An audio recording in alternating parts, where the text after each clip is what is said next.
You're driving with your family on an interstate highway. It's past noon. There's rumbling in your stomach and there's grumbling over where to stop for lunch. You're in the middle of freaking nowhere. But then up ahead, you spot one of those, well, it could be anywhere exits, with a few gas stations, a McDonald's, and two, you've never heard of them before, fast food joints. If you're like most people, you'll soon find yourself pulling into McDonald's. In fact, the reason is the key to their success. Why the McDonald's?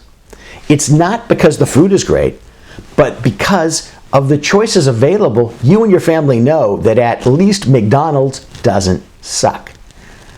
Herbert A. Simon, the eventual Nobel laureate, named that decision-making strategy satisficing.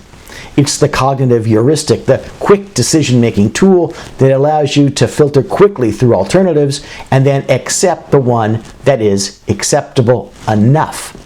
Satisficing is a portmanteau of satisfy and suffice. It explains decision-making in the real world in which perfect information is unavailable and conditions are confusing and intertwined. That's one of the secrets of brands like McDonald's, Brooks Brothers, and perhaps your medical group or facility. The precondition, though, is at a minimum not to suck in the eyes, for example, of the hospital administrator or the community from which you draw.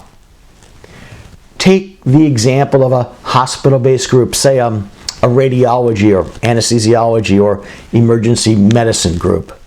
The object is to become a brand at the facilities at which you provide service so that those consuming the brand, that is, those making the decisions to contract and to continue to contract with you, have a degree of familiarity with you.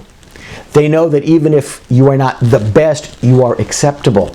You may have warts, but you are their guy or their group with warts.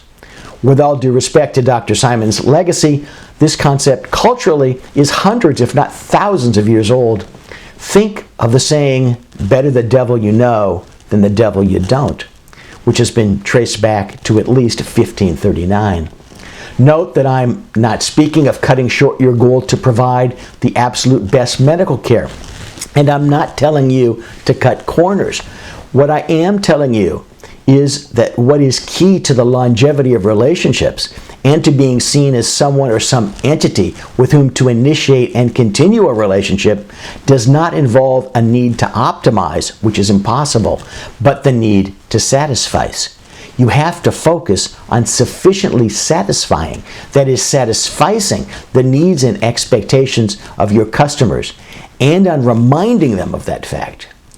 You know, this is true about McDonald's. What's hard to understand is the same rule of behavioral economics applies to you. Yes, right now, off the top of your head, you can name me 30 places where you could get a much better hamburger, but none of them sold billions and none of them is recognized around the world. Think about it. Actually, how much do you actually need to think about it? That's the point.